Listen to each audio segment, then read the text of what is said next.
We're not real brothers, we're sports brothers, and this week, Florida State head coach Mike Norvell is on the show. Plus, the Antonio Brown curse, Joel Embiid has a gross finger, and sports fans need marijuana. Here we go.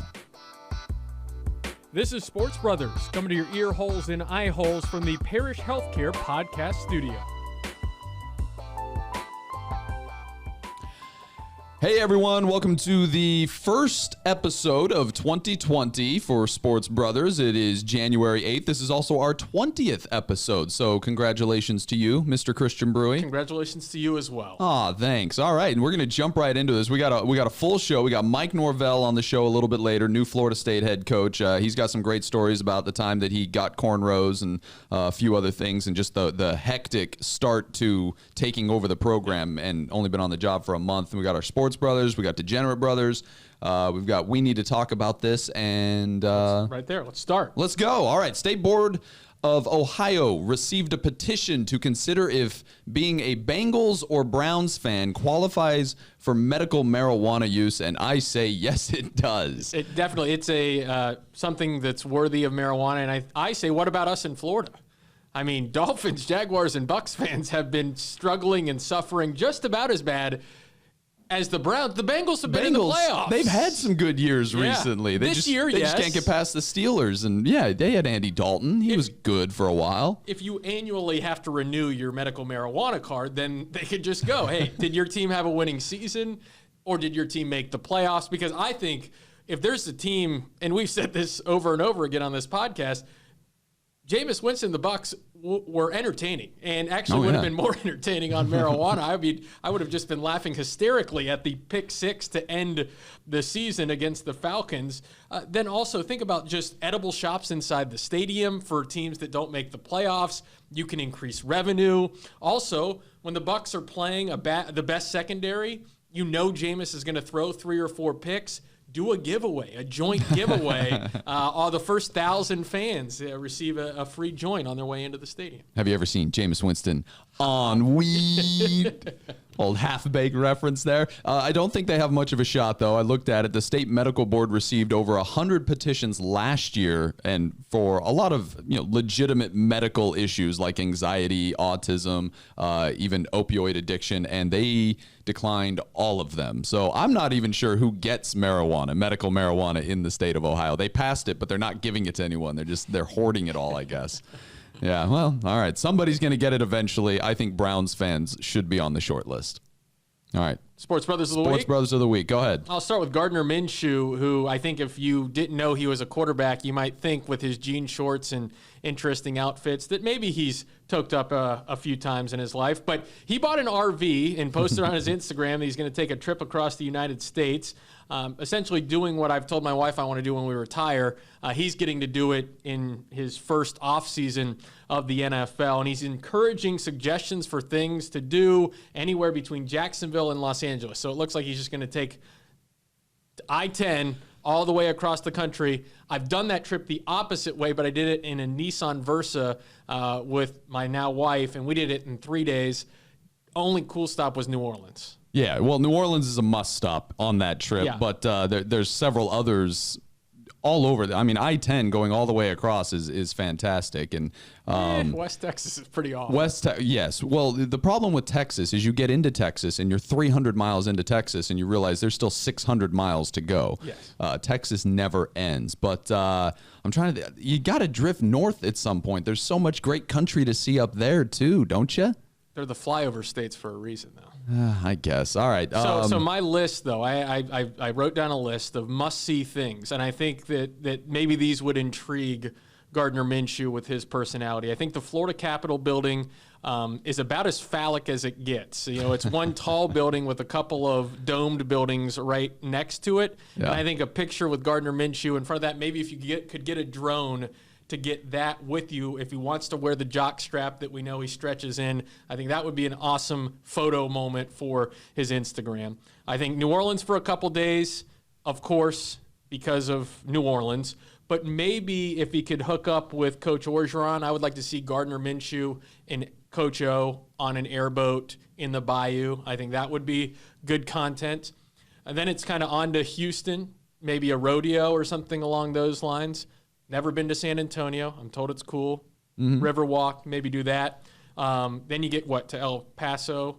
And you could drift slightly up to Austin, too. There's some fun stuff to do there. For sure. Yeah. But what about drifting south into Mexico? Take the RV into Mexico!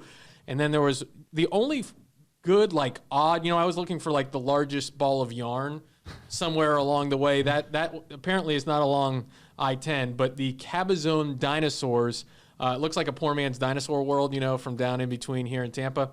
The dinosaurs are white. The restaurant isn't open anymore, but you can go inside the dinosaurs. You did a lot of research on this. And then I want Minshew jean shorts courtside with Jack Nicholson at the Staples Center. Okay, yeah. You're kind of skipping over New Mexico and Arizona on the trip there. And we don't care about New Mexico or well, Shane, I was thinking he should go do one of those sweat lodges in New Mexico where he has one of those hallucinogenic experiences and rediscovers his soul or whatever they do there. If there's anyone who has found their soul, it's Gardner Minshew and doesn't need to find their soul. Right. Also, the NFL may frown on that. Maybe. I don't know. You gotta see the Grand Canyon and Hoover Dam. Those are both really cool. And you would have to get off of I-10 for that. Yeah, but again, you got to. That's what I mean. You got to drift north just a little bit to see some of the great stuff. And then Vegas is also on your route if you go that way too. Yeah, but I stuck to the rules and the road. He didn't make rules. He said anywhere between those two spots. That's true. Those are between them. Okay. So is Canada technically though. All right. Who do you got? Who do I got? I've got Deshaun Watson, because after the game where they beat the Bills and came back from 16 down in the second half, he said, somebody had to be great and why not me? What a motto to live by. If you approach everything in life with somebody has to do this well, it might as well be me. You're going to be more successful than not, I think. It feels cocky, but not really. I think it's exactly the type of approach that every parent is trying to get their kid to buy into. Every coach is trying to get their players to buy into. Is you got to have some level of confidence going in. And even if you don't have confidence, sometimes you just got to fake it until you do. Yeah. And it's true. Somebody's going to win that day. Might as well be you. And the way that they played in the second half, he clearly just went out with that mindset that none of my other teammates are going to be great today. So I'm going to have to be the guy that is great. Yeah. And he was in that second half with the touchdown run, the 2-point conversion, and then the play in overtime where it looks like he's going to get sacked and he breaks out and throws the touchdown or the play to get him way down there for the game-winning field goal. Just incredible. It absolutely was. Somebody's got to be great for a half today. Why not me? That was his motto that day. Yes. It works, and maybe he can get 2 whole halves this next week. He's probably going to need them.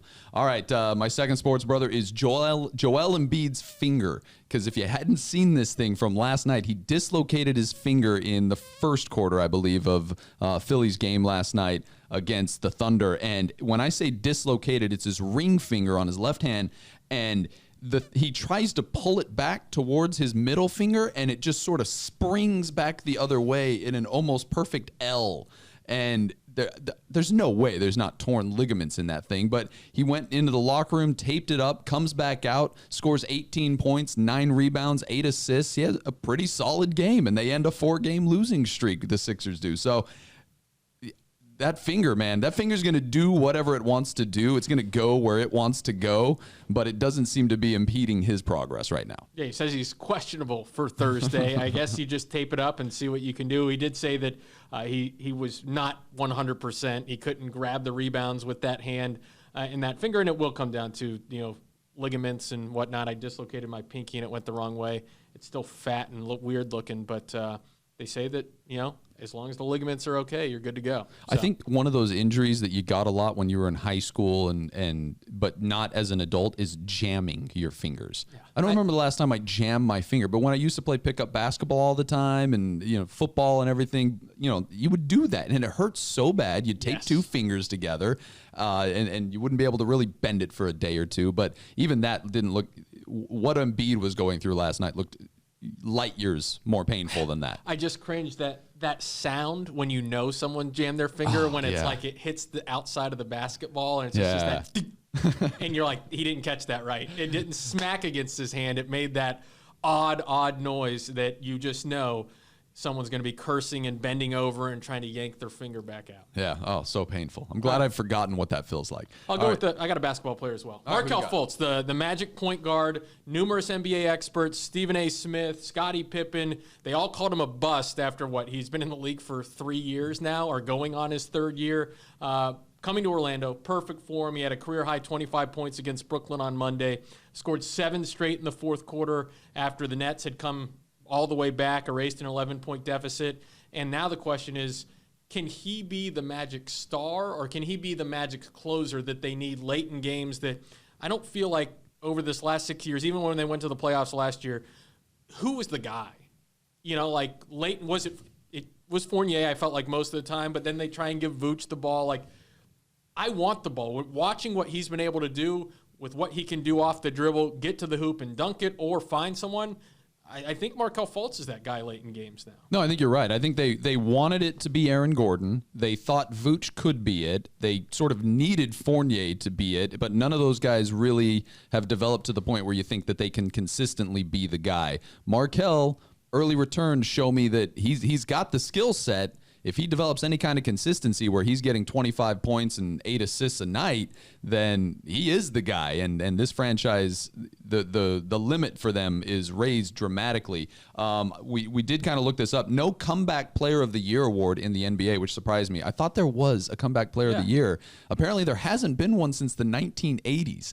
And they only gave it out 5 times. So he can't win the comeback player of the year award, but he could get the most improved player of the year award, and 5 other Magic players have won that award before. That's the most of any franchise. So I ask, if the Magic keep improving so much, how come they haven't won a championship? Well, they're just one guy improving. One guy gets better every year, and then he leaves. Yeah. That's about it. Yeah, so hopefully Fultz continues to improve, because it's been a lot of fun to watch. Definitely been the most entertaining part of the Magic season so far.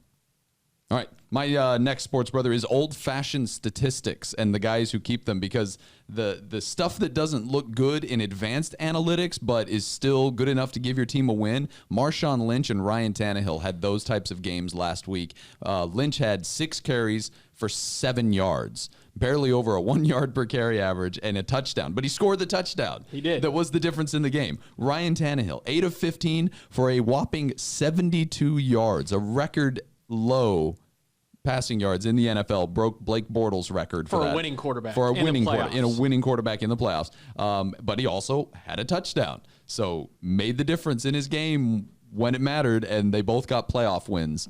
I'm just pissed because I had witnessed history with Blake Bortles only throwing for 82 yards and winning a game. I was there in person, witnessed it with my own 2 eyes, and then Ryan Tannehill has to go and do that.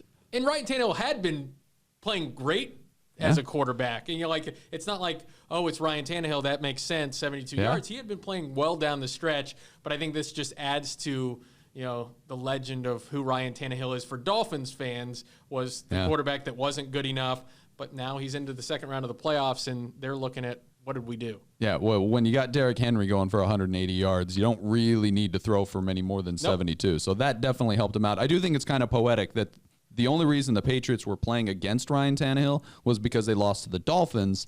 So the Dolphins sent them to Tannehill, and Tannehill finished the job for them. That was kind of a nice little end to the Patriots. Do we know if it's the dynasty? I don't know. Maybe. It's probably not the end, but it was fun as a Dolphins coverage person. All right, let's get to Mike Norvell, Florida State head coach. Big interview guest here today. Yeah. Oh, did you want me to say more on that? I thought you were just going to intro it since you introed it. All right, here he is, Mike Norvell, Florida State head coach.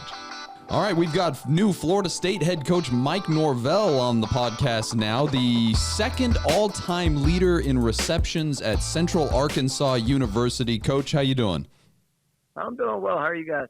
You've been on the job for a month. What's the most important thing you feel like you've been able to do in that time frame? We've truly hit the ground running. It's been an extraordinary month. So honored to be here and the opportunity to represent this great university and football program. But really the reception of our staff and the people and just the entire community of Tallahassee and everybody involved, it's just made such a great transition. And you're getting to know these players. We had a early signing day that really took a lot of our focus there about the first 10 days, and then got a chance to sit down with every player on our roster. And I met with the seniors to the freshmen, scholarship to walk on. I wanted to get a sense of who they are and what they wanted to accomplish, and then kind of just talk a little bit about who I was, and kind of share the vision of where we're going, and just really excited. Finalized my on the field coaching staff, which felt like we were able to bring together an incredible group of men and leaders to the program, and just so excited about what the future holds. Expectations are always a big part of that, too, when you go to a school like Florida State. That fan base has some expectations. They've won a national championship in the not-too-distant past, but you've been on the job for 32 days, so congratulations on your one-month anniversary. But how soon until you win a national championship? We're excited. We're excited about the expectations. We're excited about the journey of trying to improve each and every day. And that's really our focus. I've never been a coach that's got caught up, looking at the end in mind. I truly try to focus on the process to get there. And I believe in the coaching staff that we've been able to put together. I believe in the players that we have, and that will be able to continue to attract here to Florida State. And I believe if we can embrace that process and embrace the improvement that is necessary for us to get to where we want to go, I'm not going to put any limits to what we can do and to what we can accomplish here early in this transition. Coach, you brought up the recruiting. Signed 2 quarterbacks, but one goes by Chubba Purdy, and I'm wondering, do you have a good nickname that we don't know about, or maybe you had as a kid? I have no nicknames, but I'm definitely excited about his. Yeah, it was a great addition to our football team, and it was a unique recruiting story just with the timeline that we had. But we definitely hit a home run with being able to bring Cheva and then also Tate and those 2 guys into the program in such a short period of time. We feel they both have an incredible future in front of them, and definitely going to be great Seminoles. Yeah, I hope he does turn into a great Seminole, because it'll be fun to say Chubba on TV with the highlights. But it's pretty fun. Yeah, and you brought up the short timeline. You only had less than 2 weeks from the day you were officially hired to the early signing day, and then you had the holidays right after that. What do you say to a player in that short amount of time to convince them that Florida State and Tallahassee, that's where they need to be? Yeah, it was wild. I think we had really 10 days from start to finish, and so there was a lot of fast talking, a lot of there was very little sleep that was going on. But at the end of the day, you don't have time for a sales pitch. And I sat down and truly just tried to open my heart and share the vision of what I believe we can accomplish here and how we're going to do it. And you're not going to ever develop trust in that short period. But I do believe that if you can genuinely be who you are and be upfront, be honest of what the kids and the families can expect within the program, and rely on some of the past examples that you have. I mean, that was what was critical. And I try not to sell a vision or a hope for something that we've never accomplished. I tried to showcase some of the things that I've done in my coaching career, and utilized examples of young men that I've been able to build relationships with and develop throughout that time. And it's exciting about where we're going, and the young men that we're able to come and join our program and the futures that they have. I think we were able to put together a special group. Coach, I'll stick on the nickname train, and Tamorion Terry decides that he's going to come back and Scary Terry, and I think he is scary for opposing defensive coordinators. I think he had a 40-plus yard catch in 9 of the 13 games. When you look at what you have on the offensive side of the ball with what you were able to do in Memphis, and we got a little taste of Jordan Travis there towards the end of the season, what do you see on that side of the football? I definitely think there's some explosive playmakers. Obviously, we're going to fit our offense around the skill set of the the guys that we have, and we believe that there's some young talent and veteran talent that's here that we can work with and develop throughout this winter conditioning program, and you continue to get bigger, stronger, and faster as a football team. And then when we get out there in spring practice, each of those practices are going to be critical for our development as an offense and really as a football team, just to get a better sense of what our identity is going to be. And I like what I've seen. The type of young men that we have is something that has me excited as well. And so there's going to be a lot of work that goes into it, but it's good to have that type of talent. You talk like a grizzled veteran old coach who's been around for decades, but you're technically a millennial just like we are. You're 38 years old. So 2 questions. Do you feel like a millennial, and how does does that help you connect with the players and the guys that you're trying to get to buy into your system? I mean, I think anytime you can make a connection with the student athletes that you help lead, it's important. It wasn't too far long ago that I was getting to live many of the same experiences. But with these guys, I understand the challenges that come in their life, and this truly is a football family. It's an all-inclusive approach to their development in every aspect.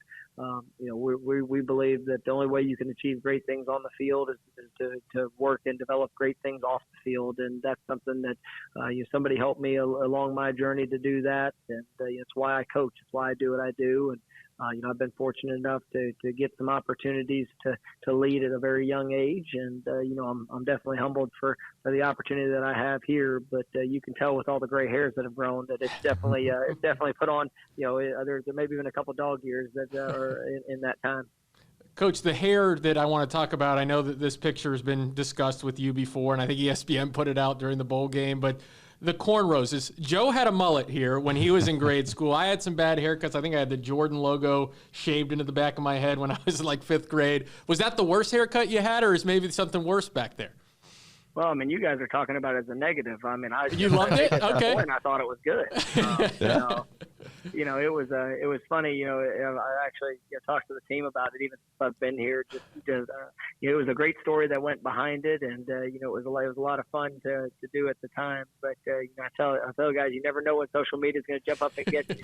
And little as I know, 20 years after that picture was taken, that I'd be standing on stage at game day, and that's what I got to talk about. So it was a funny story, and obviously it's created a lot of laughs over the years. But I don't know if it was the worst haircut, because I think I still rocked it well. Nice. You did rock it. Hey, I agree. It's all about confidence with things like that. I'm curious though, who did the cornrows? Who braided that? Because they did a good job. It's nice and tight.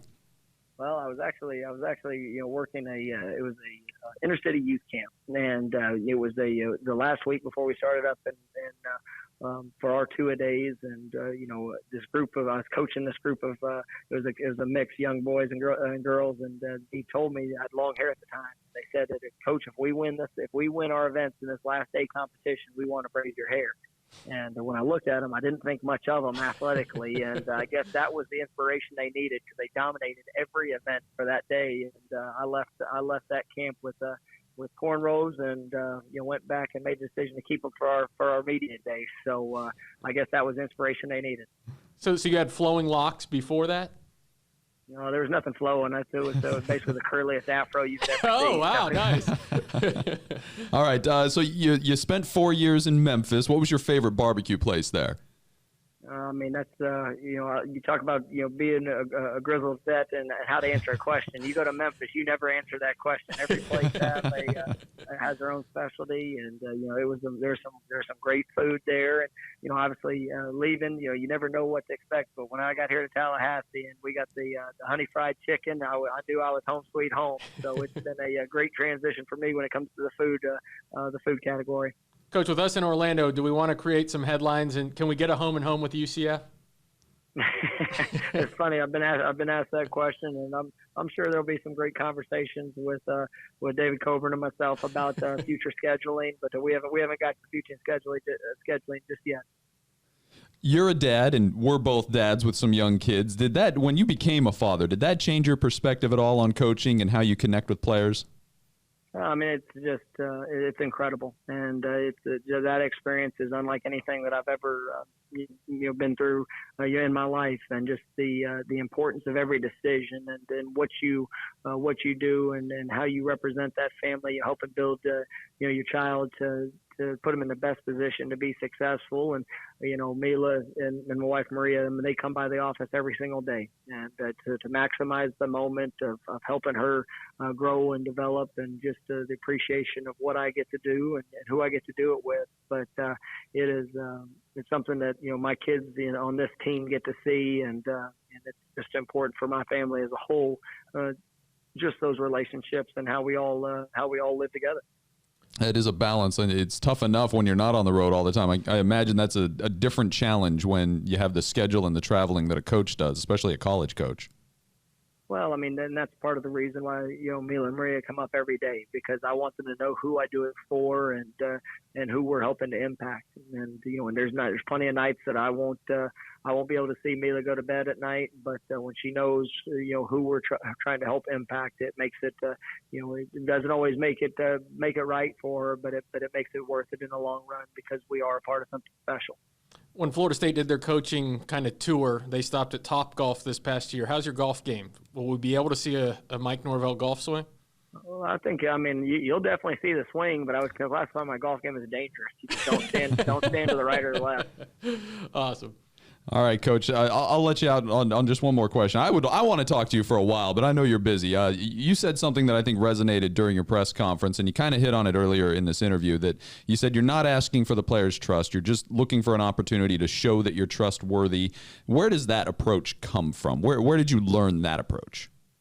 Throughout my life, to be honest with you. I know that trust is the hardest thing to ever gain, and it has to be gained over time. Anybody can give you a good speech, but the actions have to speak louder than words. And I actually tell my players that I'm open to them distrusting me openly. And at the end of the day, if they can sit back and watch the way that we work, see the time that we invest in them, building those relationships, and I feel like it gives us a great opportunity to do something special. Because when I walked through the door, they didn't know who I was, and other than a few of them, I really didn't know a whole lot about them. But we get to build this relationship day by day, and our actions have got to have to speak louder than any words that we say.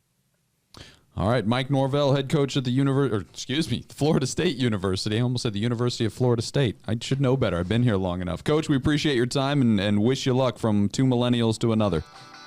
All right, guys. Thanks so much, and go Noles. So Mike Norvell, nice enough to give us 10 minutes. He was a really good interview, and I'm sure he's going to be very busy. He didn't respond to some of our jokes early on in the interview, but I feel like he loosened up a little bit later on. A little bit, and I feel bad for calling the haircut the worst haircut. He seems as though he thought it looked okay, but I just thought he looked like he could hang out with Badger and Skinny Pete from Breaking Bad. I agree. I don't think he likes being called a millennial, though. I may not do that again for him. All right, let's jump on to good tweet, bad tweet, and we'll stay with football, I guess. Antonio Brown. We all remember him, right? Tweeted out the AB curse and said that the Steelers, Raiders, Bills, Patriots, Saints were all eliminated from the playoffs within the last week, when he sent out that tweet saying that because I guess they treated him badly, they're cursed. I kind of read that a different way. Sort of everything you touched in the last year did not have the success that they thought they were going to have. That maybe don't brag about that. Yeah, I think that also he essentially forced his way out of Oakland. So it's not like they said good riddance and then all of a sudden they were cursed. It's because they signed you thinking that you were going to come in there and be a key piece to their playoff push, and then you're just an ass with everything that you do, with the videos that you post, and essentially forcing your way out of there. He's just an idiot. He's a fun social media follow, though, too, I guess. I don't know. Yeah, Christian disagrees. All right. Just too much. Well, that's why it's a bad tweet. Yeah. Bad tweet, Antonio. I got another bad one for you. The ABC station in Houston tweeted out, Houston Dash, the NWSL team, trade J.J. Watt's fiance to Chicago. That was it. failed to actually put her name in the headline of the tweet, and that pissed off JJ. And he tweeted back, "This headline is trash. Kaylee Ohai," which is her name, by the way, since you didn't even bother to mention it, "is incredible entirely on her own merit and deserves to be treated as such. Be better than this." Yeah, so bad tweet from the news station. Good tweet, very good tweet from JJ Watt himself. I don't understand how that keeps happening, though, because it happens. We've seen it other places, too, where they refer to the female athlete by her relationship to a male athlete or to a female celebrity by her relationship to a male athlete or celebrity. And you have to go through the thought process of, okay, I know who this female is. I'm trying to express that to my audience. I'm going to use her relationship. So, like, you have to do that mental work to get there.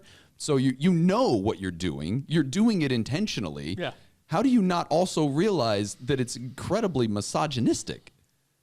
Christian, how do you not realize that? That's a question for the social media manager from the ABC station in Houston. But you do see it all the time with female athletes if they're married or dating someone that is famous. And it's too bad because Kaylee and all these other female athletes are busting their ass to be the best that they can be. And she's gotten to the top of her profession, playing professionally in the NWSL. And she's a good player. I feel like she scored like 2 or 3 goals against the Pride. I've called her name numerous times when we've done highlights for Orlando Pride games, but can't get any love from the local ABC station out there. Yeah, do better, local ABC station. All right, and then... one more good tweet. This was from Mina Kimes during the Titans-Patriots game. She tweeted out, "Would you rather tackle Derrick Henry or group text with someone who has an Android?"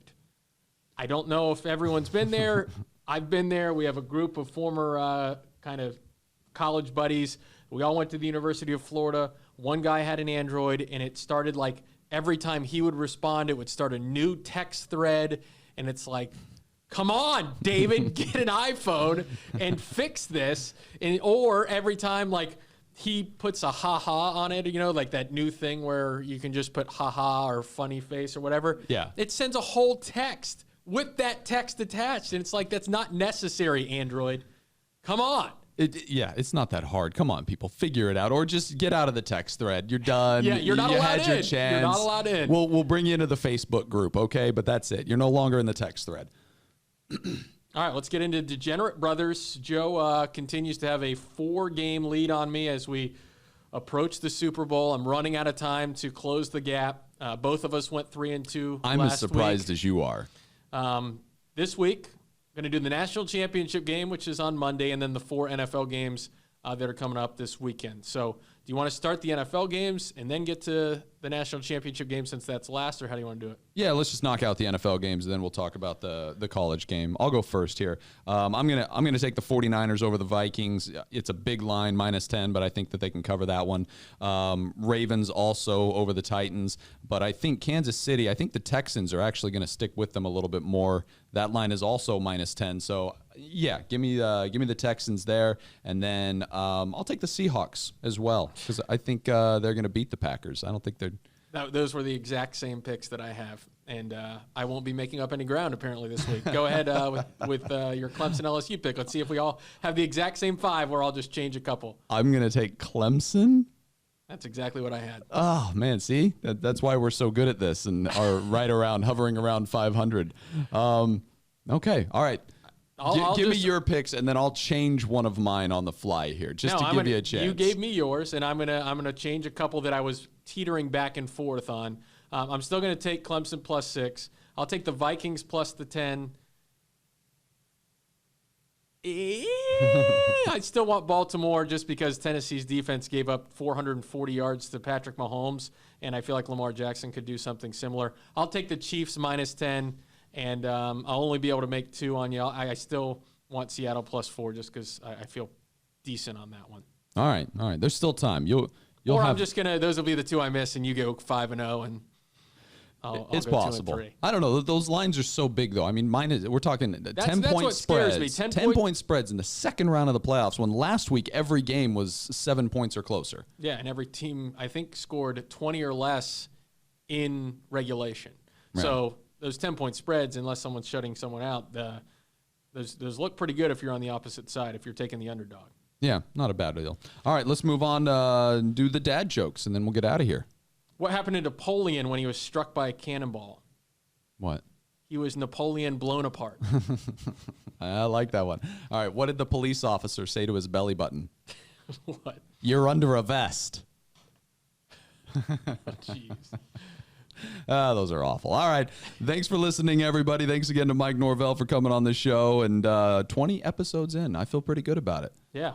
Rate, review, subscribe, and only rate if you're going to give us 5 stars. We don't want any of your 3-star garbage. Yeah, don't do that to us. And don't forget to watch on the WFTV Now app and the WFTV YouTube page as well. Thanks, everyone. We'll see you next time. See ya.